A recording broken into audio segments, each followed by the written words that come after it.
Bailey. I'm Bibby Bailey. I am chair of the Independent Parkinson's Network, also known as IPN, and I serve as the executive director and CEO of the Parkinson Association of Alabama. It's a pleasure to have all of you here today as we are kicking off Parkinson Awareness Month. This month is dedicated to raising awareness for Parkinson's, to also sharing resources, fostering connections within the Parkinson's community. And at IPN, our goal is to work together and to share best practices, valuable resources, and to take collective action for improving the quality of life for those impacted by Parkinson's disease. Our current members of IPN, the Parkinson Association of Alabama, the Dallas Area Parkinson Society, the Houston Area Parkinson Society, Michigan Parkinson Foundation, Northwest Parkinson's Foundation, Parkinson Association of the Carolinas, Parkinson Association of the Rockies, Parkinson's Association of San Diego, Oklahoma Parkinson's Alliance, Parkinson's Resources of Oregon, Southwest Parkinson Society, Parkinson Foundation, Western Pennsylvania, Neuro Challenge Foundation for Parkinson's, and Parkinson Association of Northern California. On behalf of IPN, I would also like to thank our sponsors, AbbVie, Acadia, Ask Bio, and Blue Rock. Today's webinar is a great example of our IPN efforts, and I am excited to introduce today's speaker. Today's speaker is Dr. Joseph Ems. He is a board-certified neurologist who is fellowship trained in both movement disorders and clinical neurophysiology. He is currently in practice at the Stanley H. Appel Department of Neurology at Houston Methodist. He provides comprehensive and compassionate care for patients who are affected by Parkinson's disease, dystonia, tremors, and other movement disorders, as well as patients with general neurology conditions including headache, migraine, and peripheral neuropathy. Dr. Ems received his medical degree from Lincoln Memorial University DeBuss College of Osteopathic Medicine in Tennessee.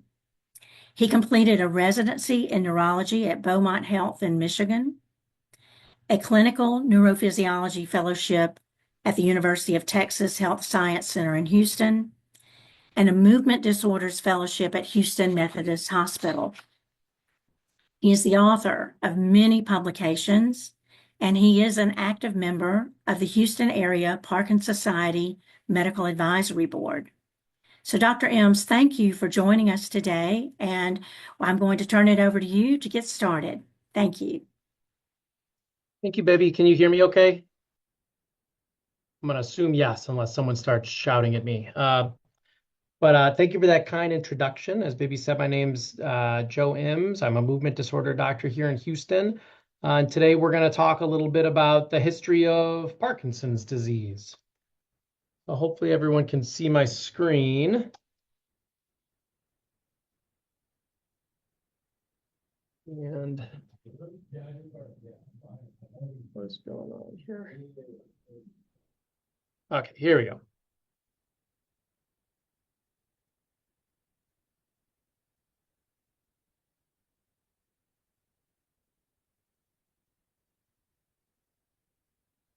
So we'll just get going here. I think this is working. So patients often ask me how their disease is going to progress, to which I typically reply that no one really knows the future. We have an idea regarding how large groups are going to progress in a particular situation, but usually can't speak to each individual's personal experience. So I usually try to relay outlooks that I believe in and try to practice myself, that it's always wise to hope for the best, but to prepare for the worst, that we should attempt to control the things in our lives that we can, and that we should let go of the things that we cannot. I frequently tell my patients that if we want to make our best guess as to where things are going, we have to look a bit back to look forward.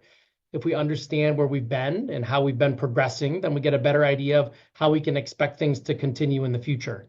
So I think that same principle can be applied to understanding just how far we've come in the understanding of the pathophysiology and the treatment of Parkinson's disease.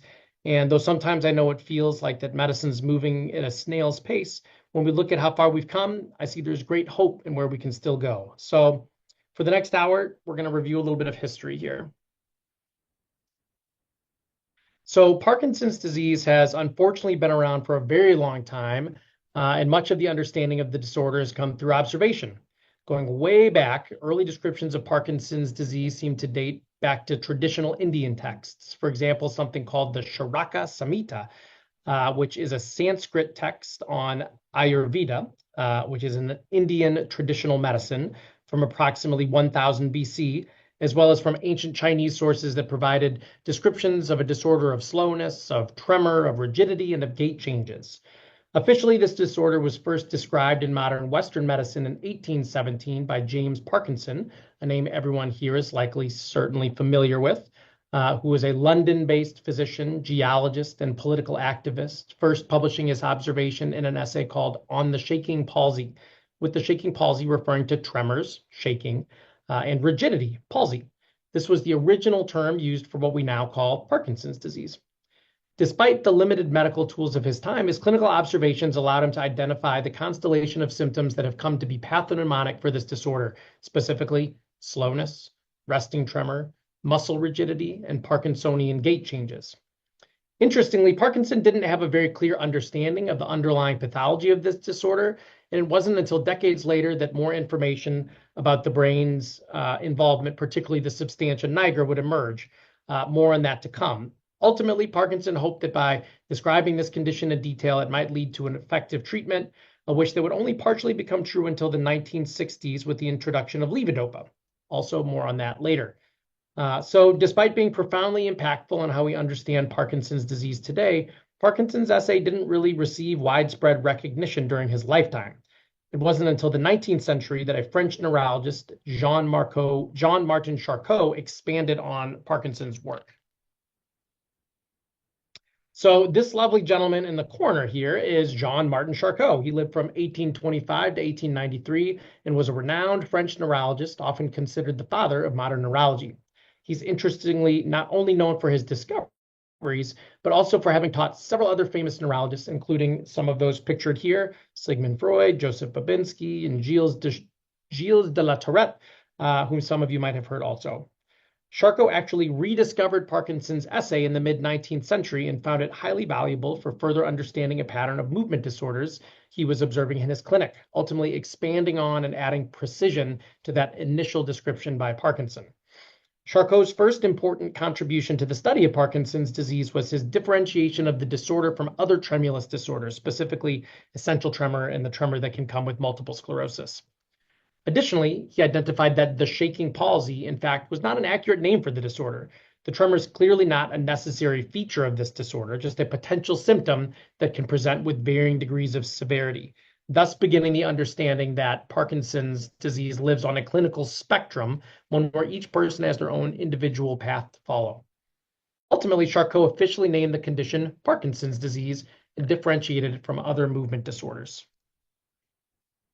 So a few other key players to note who made significant observations on this journey of discovery in Parkinson's disease include the neurologist William Gowers, who was working in London and contributed an important study of Parkinson's disease demographics in a paper called The Manual of Diseases of the Nervous System, describing his personal experience with around 80 patients in the 1880s, at which time he identified the slight male predominance that still holds true today. A Doctors Riker and Meeg of the French Neurologic School, where much information came from during this time period in roughly 1895, provided clinical and morphologic details of the progressive stages of Parkinsonian disability, and the former provided a bunch of drawings and statues that remain amongst very important pictorial documents that we still have available today. Joseph Babinski began to comment substantially on the motor fluctuations intrinsic to the disease in around 1921, Also in the 1920s, a Dr. Broussard first proposed damage to a part of the brain called the substantia nigra is the anatomical seat of Parkinson's disease. Uh, and some neurologists, Dr. Tretyakov and Foy, as well as a neurologist, Dr. Nick Galesko, pursued further pathologic studies of the midbrain and the relationship to the disease.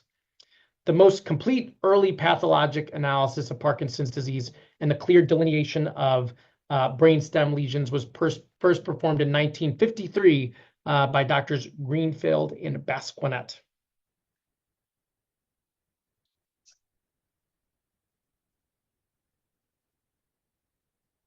So jumping back, another key observation in addition to this idea of idiopathic Parkinson's disease was established when Charcot and his students identified variants with features that were atypical of classic Parkinson's disease. These were termed Parkinson's disease without tremor, Parkinson's disease with extended posture, and Parkinson's disease with hemiplegia. These cases are of historical interest because they're likely examples of disorders that would later be grouped under the term Parkinsonism plus syndromes, or now atypical Parkinsonisms, that include progressive supranuclear palsy, corticobasal syndrome, multiple system atrophy, dementia with Lewy bodies, and frontotemporal dementia. We're not going to focus much on these today, but suffice it to say, for those who aren't familiar with these disorders, that these are similar to Parkinson's disease, but with more baggage. At the end of the day, if no one said this lately, Parkinson's disease generally has no statistically significant impact on lifespan. It's a disorder with lots of potential symptoms that will potentially need to be dealt with, but life will go on and there's still good life to be lived. Atypical Parkinsonisms, which again, we're not going to focus on today, unfortunately, do not have the same prognosis. So quickly, a few other key events in the history of understanding Parkinson's disease worth noting include post-encephalitic Parkinsonism in the early 1900s and the impact of MPTP much later in the 1980s. So the 1916-1917 influenza epidemic, closely associated with the Spanish flu pandemic, played a significant role in the emergence of a neurologic disorder called post-encephalitic Parkinsonism, or encephalitis lethargica.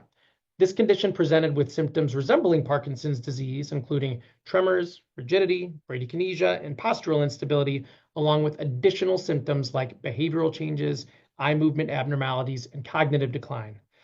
First described by an Austrian neurologist, Konstantin von Economo, in 1919, post-encephalitic Parkinsonism became a global concern affecting tens of thousands of people.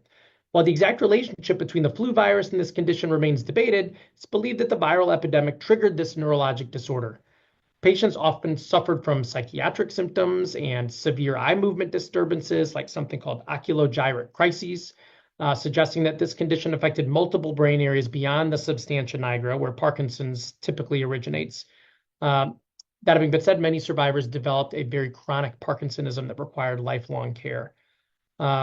At the end of the day, this disorder helped neurologists understand that Parkinsonism could have various different triggers: infections, toxins, traumas. And these cases helped pave the way for the discovery of dopamine's role in motor control and the development of levodopa as a treatment in the 1960s. By the mid-20th century, post-encephalitic Parkinsonism largely disappeared, and there have been no further epidemics of this magnitude. However, its impact on neurology and Parkinson's disease research remains profound, again, highlighting this role for environmental factors that we talked about, so a cause beyond the genetics of Parkinson's disease.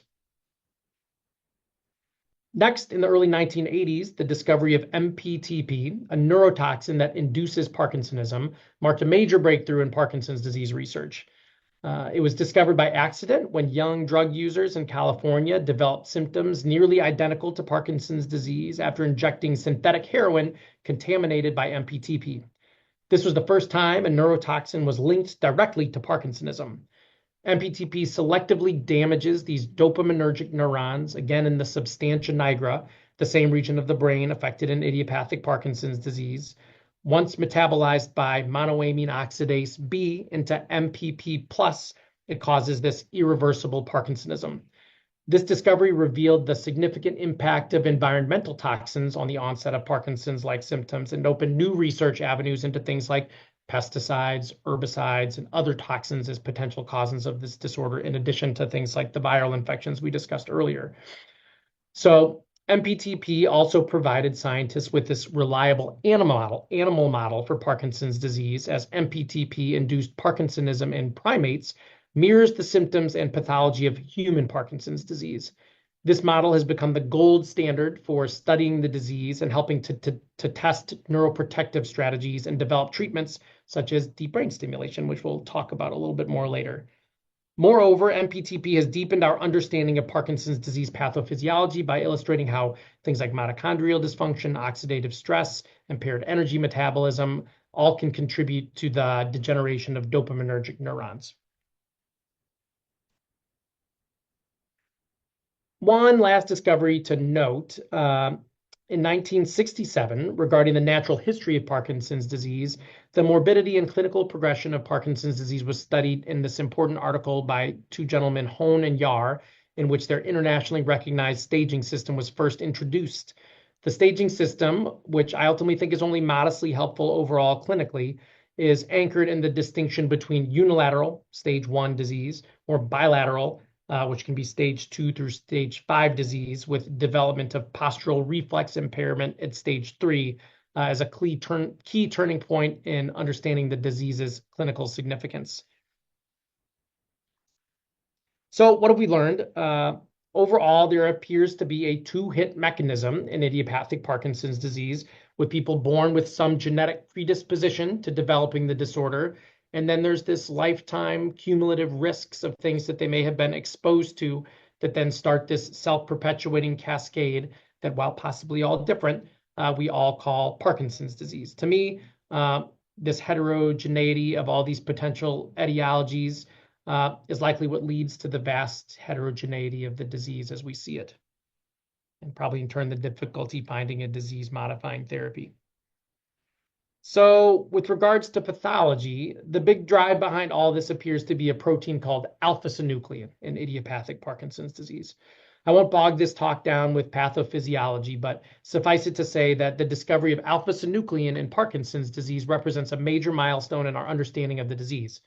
Alpha-synuclein is a protein found in the brain, and its connection to Parkinson's was identified in the late 1990s. It's found in other places as well, and I won't harp on this, but there is something called an alpha-synuclein skin biopsy that we look at that kind of is a more contemporary test that sometimes can be considered. So researchers were investigating the brains of patients with Parkinson's disease and noticed that Lewy bodies, these abnormal clumps, were found in brain cells of these patients composed primarily of this protein alpha-synuclein. The clumps interfere with the normal functioning of the brain cells, particularly the dopaminergic neurons that help control movement. As these neurons deteriorate, the typical symptoms of Parkinson's, the tremor, the rigidity, the bradykinesia, the gait changes would all start to appear. The discovery was crucial because it gave scientists a molecular target to focus on. Understanding how alpha-synuclein behaves, how it misfolds and aggregates in the brain has led to more advanced research into potential theories aiming to slow or stop the progression of this disease. So one theory of, I guess just quickly worth mentioning also of this alpha-synuclein is something called the Braak staging hypothesis, proposed by this gentleman, Hico Braak, a German neuroanatomist, presenting this information around 2003, where he hypothesized that this alpha-synuclein can enter the gut with patients first developing constipation, then marching up the vagus nerve and through the olfactory bulbs, so possibly developing some smelling changes, loss of sense of smell, and then marching up the medulla and the pons, affecting the reticular activating system, which can lead to this thing we call REM sleep behavior disorder, where we act out our dreams overnight, and then ultimately up to the midbrain, where the substantia nigra again is located and dopamine is produced. And with 50% loss of dopamine production, we start to develop the more profound motor symptoms of Parkinson's disease. And I guess quickly of note here on the top is just a picture of a Lewy body. And underneath the top picture is an example of some depigmentation of this substantia nigra in the midbrain, with the bottom one being what a normal substantia nigra would look like in a healthy patient. So moving past the pathophysiology on to the evolution of the diagnosis. So as we noted before from the very beginning, the diagnosis of Parkinson's disease has been a clinical one. It's based on close observation and based on the specific clinical constellation of slowness in conjunction with varying degrees of rigidity, resting tremor, and Parkinsonian gait changes. That's typically stiff, slow, narrow-based, forward stooped, with decreased arm swing and reemergence of that resting tremor. This is often, again, predated many years with varying degrees of non-motor symptoms that could include that anosmia or loss of sense of smell, that REM sleep behavior disorder, or acting out our dreams overnight, or constipation. To this day, movement disorders are overall unique in medicine and to some extent in neurology, in that they're so heavily weighted on the clinical component of the diagnosis, on a good exam and on a good history. That having been said, there's one older test that's worth discussing as important in the history of Parkinson's disease, and that is the DAT scan. So the DAT scan, or dopamine transporter scan, was approved by the European Medicines Agency in 2000 and by the FDA in 2011. It represents a milestone in Parkinson's disease diagnostics by providing objective imaging evidence of dopaminergic neuron loss. It works by utilizing single photon emission computed tomography, or SPECT imaging, and radiopharmaceutical agents to assess the health of dopamine producing neurons in the striatum, a part of the brain that it's affected in Parkinson's disease and other related conditions. So basically, the DAT scan, when that test is done, the patient's injected with this iodinated contrast, something called I-123. It's injected in the bloodstream. It specifically binds to these dopamine transporters that are responsible for dopamine reuptake on the surface of the neurons in the striatum. After the injection, the patient waits somewhere along the lines of 3 to 6 hours for that radio tracer to distribute and bind to those dopamine transporters in the brain.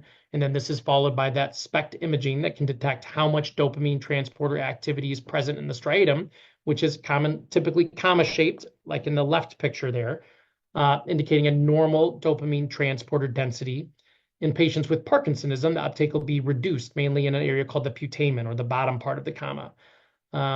This test is best used to distinguish between Parkinson's disease and essential tremor, the other most common movement disorder, but it cannot differentiate between other subtypes of Parkinsonism, like those atypical Parkinsonisms. It's also worth noting that it's a test that's not without its false positives and negatives. So I mentioned a little bit that alpha-synuclein skin biopsy. That's a bit of a newer test, but I won't belabor the point on that one. And we'll talk more about medical treatments, because again, the diagnosis of Parkinson's disease to this day still continues to be very much clinical.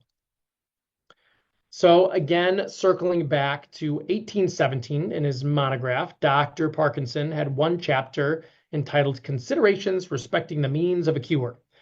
Similar to the hopes of today, he expressed hope to find a cure and to identify a disease-modifying treatment. Also similar today, he advocated for early therapeutic intervention when signs were largely confined to the arms without balance and gait impairments. Unlike today, his recommendations reflected the therapeutic approaches of the early 19th century, specifically advocating bloodletting from the neck, followed by vesicatories to induce blistering and inflammation of the skin. Small pieces of cork were purposefully inserted into the blisters to cause sufficient quantity of purulent discharge. And all of these efforts were designed in his hopes to divert blood and inflammatory pressure away from the brain and spinal cord, and in this way decompress the medulla that Parkinson considered the seat of neurologic dysfunction. This did not work. So moving forward again to Charcot and Gowers in the late 1800s, in reviewing the pharmacologic treatments for Parkinson's disease, in 1872, Charcot stated, "Everything or almost everything has been tried against this disease. Among the medicinal substances that have been extolled and which I myself had administered to no avail, I need only enumerate a few." So the main treatments, or the few that he enumerated that he believed in, were belladonna alkaloids, which were discovered as the first established treatment in Parkinson's disease. These agents are centrally active anticholinergic drugs that later would be understood to affect the cholinergic dopaminergic balance in the striatum and thereby improve Parkinsonism. So basically, with the decrease in dopamine that happens in Parkinson's disease, there's a compensatory increase in acetylcholine.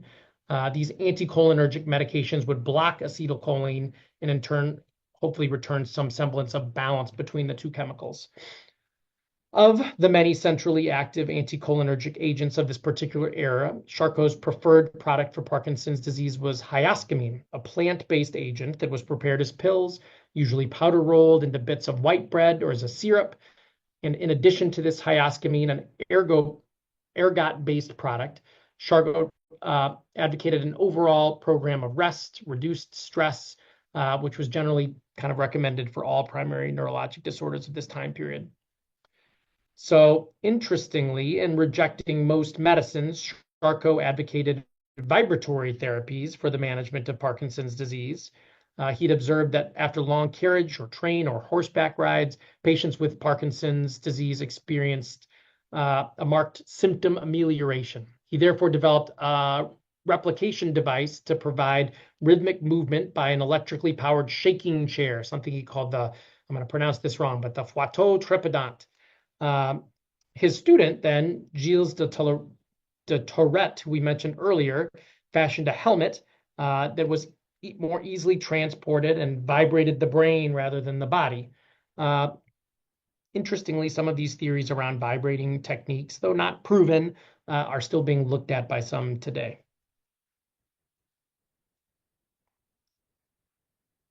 So, a more unusual and hazardous early treatment of Parkinson's disease involved the use of a suspension apparatus to stretch out the spinal cord. Developed in 1883 in Russia, this apparatus gained infamy when Charcot examined its safety and efficacy in a variety of different disorders, including Parkinson's disease. So, using gravity and the patient's weight to put excessive vertical traction on the spinal cord and nerves, the therapist hoisted the subjects up into the air with a pulley and a harness that slipped under the chin and the occiput or the back of the head. Uh, this, not surprisingly, was not particularly helpful and led to some serious side effects, lots of stress for the patients, and was quickly abandoned. Gowers, Charcot's British contemporary around the same time, tried similar strategies. He also tried rest and hyoscamine and arsenic and morphia and hemlock and opium and Indian hemp or cannabis.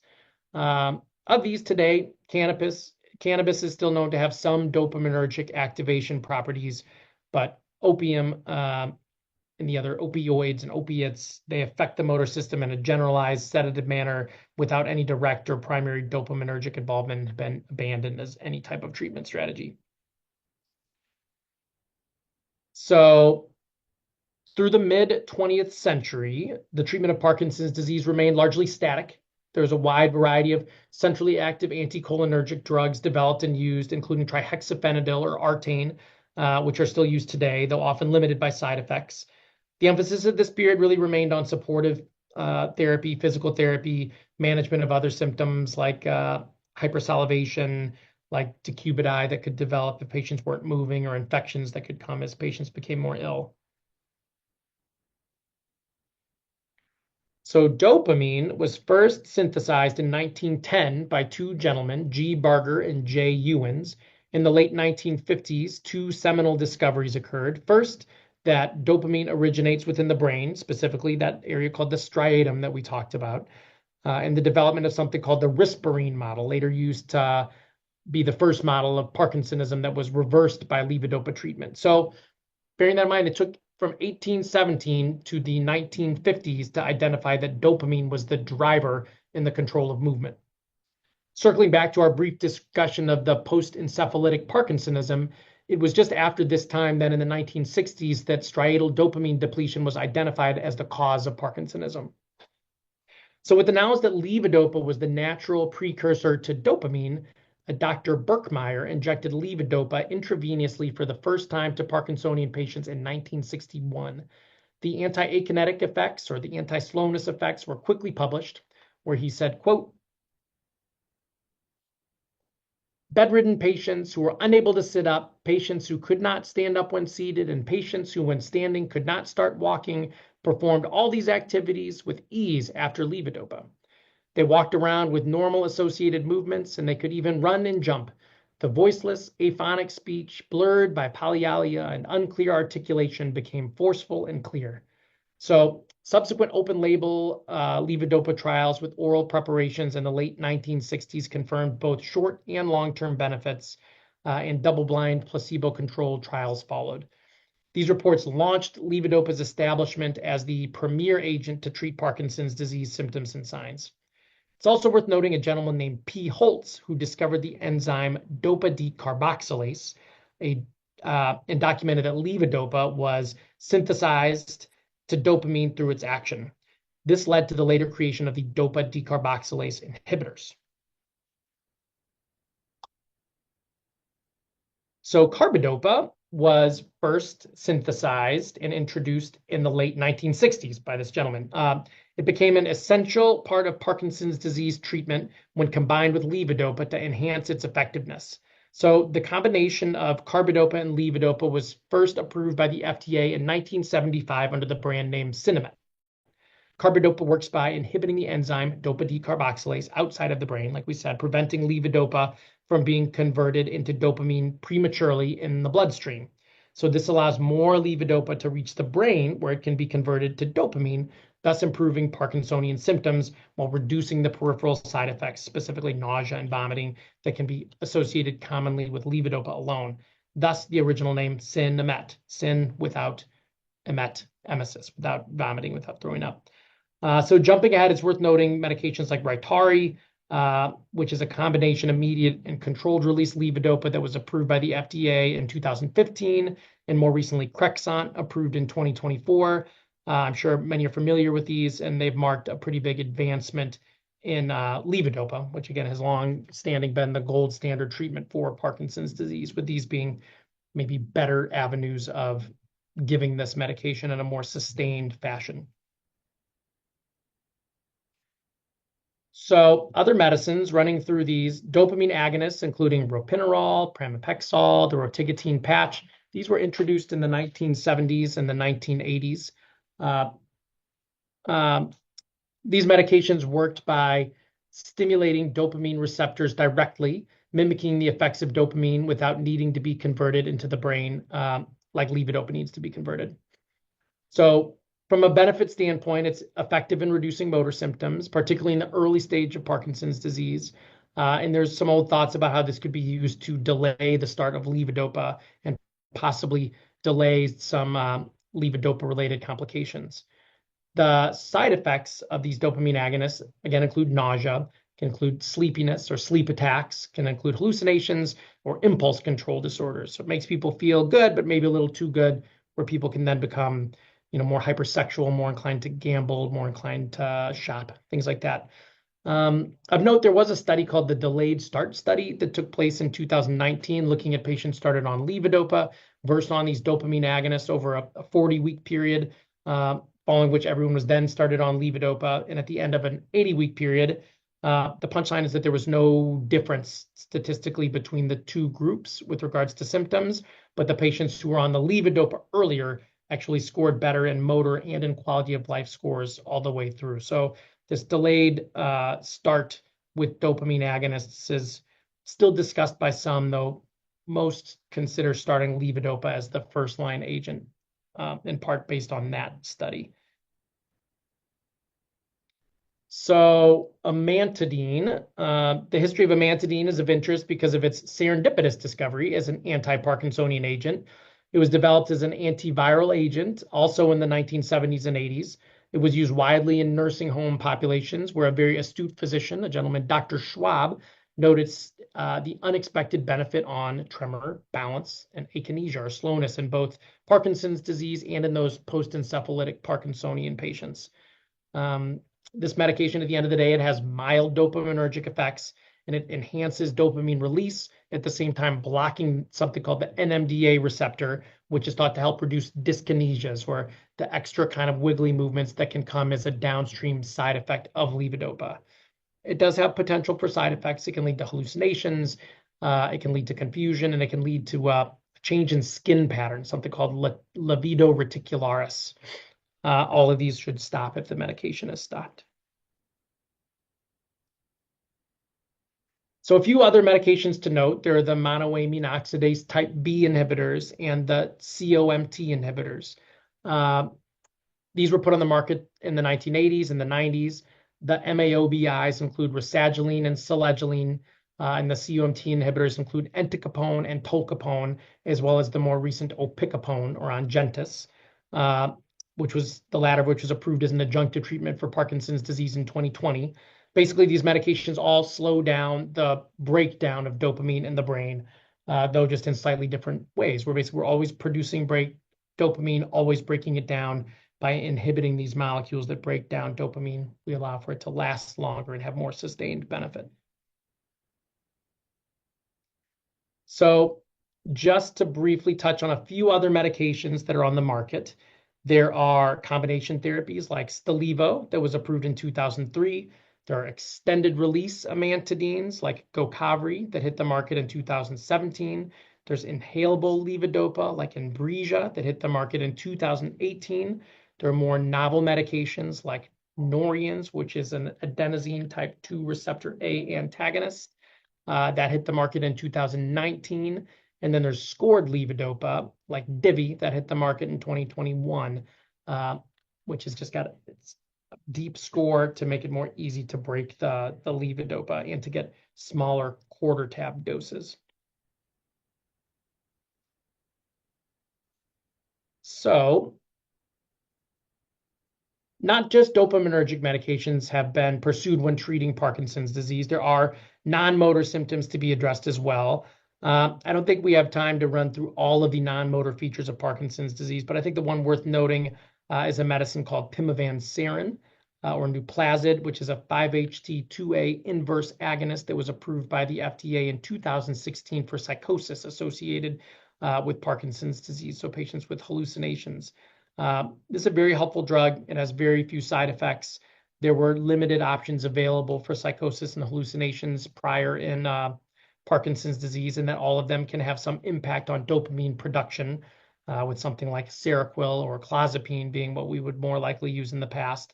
But Nuplazid has this benefit of not affecting dopamine production, so it's something reasonable to start a bit sooner when hallucinations and things are quite mild to prevent them from going on to becoming problematic. So I think from that point, it's worth going on to the surgical treatments. So in the early 1900s, surgery for movement disorders was pioneered by someone named V. Horsley and his engineering colleague R.H. Clark. They developed early stereotactic equipment to target brain nuclei, though their early surgeries dealt with mainly hyperkinetic movement disorders or fast movements like essential tremor rather than Parkinson's disease, the primary hypokinetic or slow movement disorder.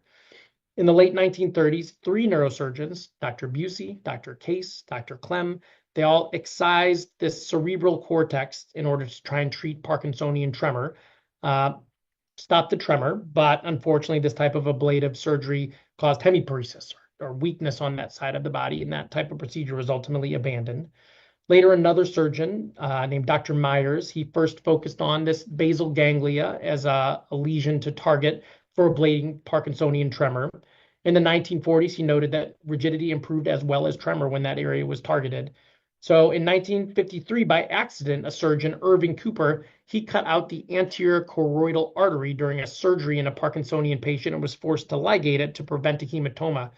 The unexpected and pretty remarkable relief of tremor and rigidity on the contralateral side led to more widespread use of this procedure, though again, back during this time, the mortality for a procedure like that was upwards of 10%. So later, electrical coagulation procedures involving the globus pallidus, the thalamus, something called the ansel lenticularis, these were all tried in the 1950s with varying degrees of benefit, varying degrees of side effects. So ultimately, the role of surgery then was kind of eclipsed by levodopa when it came in the 1960s, and there was a pretty long hiatus when surgery wasn't extensively used or pursued in Parkinson's disease. So during this time, however, more advanced surgical techniques were developed in other areas, and these innovations were later applied to Parkinson's disease, uh, kind of more near the end of the 20th century. Some of these treatments date to the contemporary period and include pallidotomies, and later subthalamic nucleus ablation and deep brain stimulation to the thalamus, the pallidum, and the subthalamic nuclei. So deep brain stimulation, right? This is the main surgical intervention that's pursued today. Medtronic was the first company to receive FDA approval for its DBS system to treat tremor in 1997. It received FDA approval specifically for Parkinson's disease in 2002. And then within 10 years of being approved in the United States, over 40,000 people have been treated with DBS for Parkinson's disease or essential tremor. And DBS had gone from being a marginal therapy, kind of out on the fringe, to a very effective, standard, accepted treatment for Parkinson's disease that we consider very commonly in our movement disorder clinic today. In 2016, St. Jude Medical, which was later acquired by Abbott, they received their FDA approval for their Infinity DBS system, which featured directional leads, allowing for more precise targeting of the brain structures, potentially improving the efficacy and reducing side effects, which we definitely see improvement when we can target. In 2017, Boston Scientific entered the DBS market with FDA approval of its Vercise DBS system. The system introduced advanced programming features and a rechargeable battery designed to last longer than other conventional systems. So overall, the technology for all these companies has improved over times with things like local field potential monitoring, rechargeable batteries, imaging guided stimulation, remote programming for people who can't come into the office. So this is ever evolving, and I expect continued many advancements in the years to come. So this is just an idea of what these devices look like. These pictures are all pretty outdated specifically, but now they're all on devices like Apple cell phones or Samsung cell phone that people have at home. For the sake of time, I don't think I'm going to go into the basal ganglia anatomy, but this is kind of looking at the direct and the indirect pathway, which is part of what we're targeting with deep brain stimulation.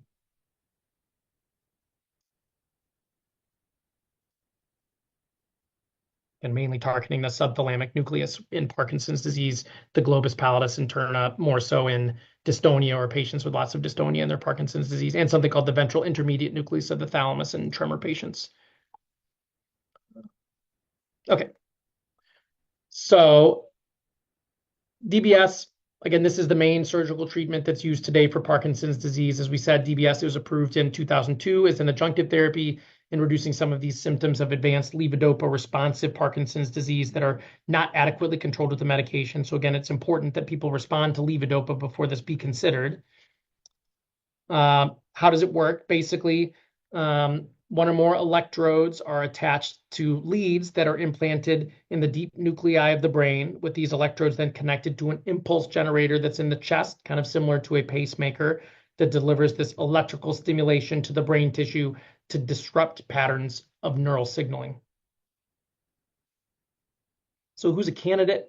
The best candidates are those that respond well to levodopa, specifically that have on and off fluctuations, times where they look really well, but times where the medications aren't working at all.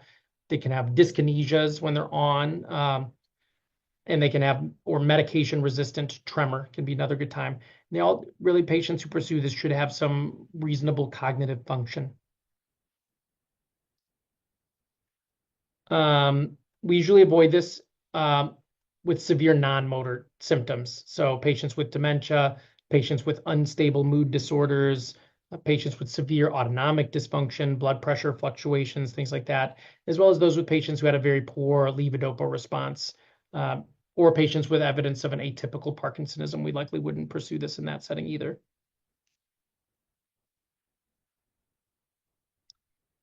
So clinically today, the way this is done to have this DBS procedure is patients follow with their movement neurologist first, and there's a discussion kind of regarding DBS. If there's interest, then we usually do what's called an on and off evaluation. The patient will come in on their medicine. The patient will come in off their medicine. We perform this full evaluation called the UPDRS. We look for, again, definite improvement with the medicine, but potential side effects. And then potentially we'll consider neuropsychological testing if needed. Usually a multidisciplinary team will kind of weigh in on all this, including the neurologist, the neuropsychologist, and the neurosurgeon. And then there are two stages to the surgery. The first, the electrodes placed to two potentially small holes are drilled and the electrodes are inserted down, again, most commonly into something called the subthalamic nucleus. Patient is then closed up. 2 weeks later, they go back in, and that impulse generator is placed with the wire that runs under the skin up to those electrodes.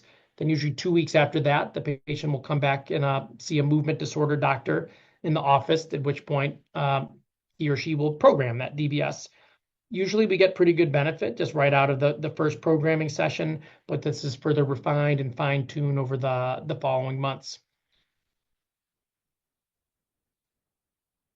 So all of these stimulators now come with a controller. We looked at some of the older versions before. Now, again, and things that look essentially like an iPhone or a Samsung device or a little Windows device. All of these stimulators, you can potentially adjust the settings at home. So normally we'll come in and we'll set the parameters in the office, and then we can educate patients on how to make some of these changes at home if they need to. So I think this is worth looking at if this works. This is an example of DBS for a patient who's on and then off and then on again. DBS for DD. It has been about 9 months since you had your STM DBS implanted. Yes. What have you noticed since the implantation? The tremors have disappeared almost entirely. I haven't had medication since about 11:30 last night, and it's 10 o'clock now, so I've been almost 12 hours without medication. Okay. Do you hold your arms in front of this? This patient with Parkinson's disease enjoys nearly complete control of his Parkinson's symptoms. But when the bilateral STM DBS is turned off, marked rest and postural arm and leg tremor and bradykinesia emerge. These symptoms instantly improve when the DBS is again turned on.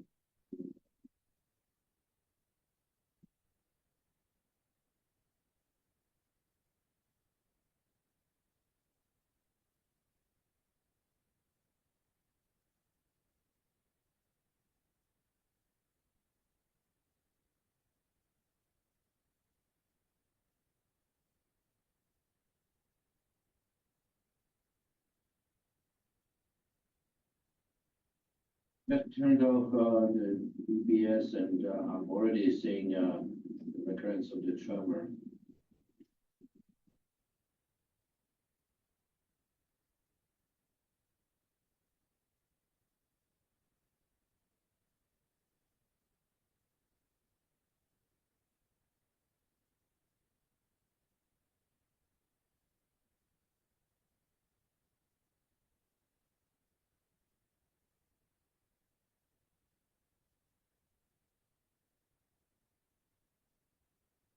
Get that command, am I right? Okay, let's turn you back on to see how long it takes for the tremor to disappear.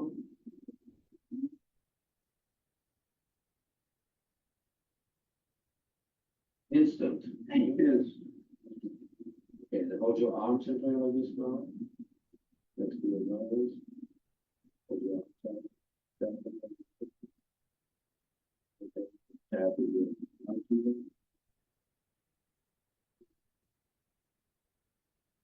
Okay, so EBS. let's see.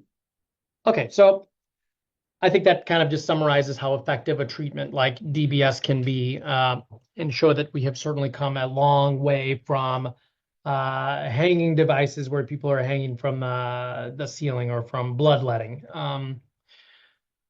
I think that's probably a pretty good place to start wrapping everything up. I hope this was helpful for people. I hope everybody stays positive out there.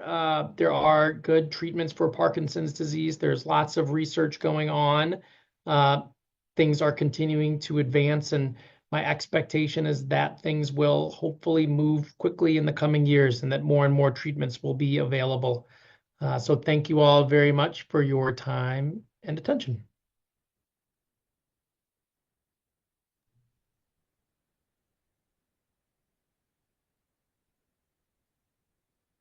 Thank you all for joining us today, and a special thank you to Dr. Joseph Ems for your informative and insightful presentation.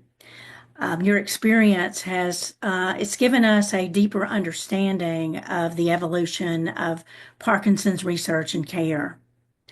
This webinar has been a unique opportunity to learn and engage as part of the Independent Parkinson's Network. We are proud to be a part of this incredible community. We are dedicated to education, to collaboration, and support for those impacted by Parkinson's disease. Thanks to everyone for your time, for your participation. I want to again thank our sponsors, AbbVie, Acadia, AskBio, and Blue Rock. And I want to thank my IPN colleagues. We look forward to seeing you all at future IPN events, and I hope that you all have a great rest of your day. Thank you, everyone. Take care. Bye.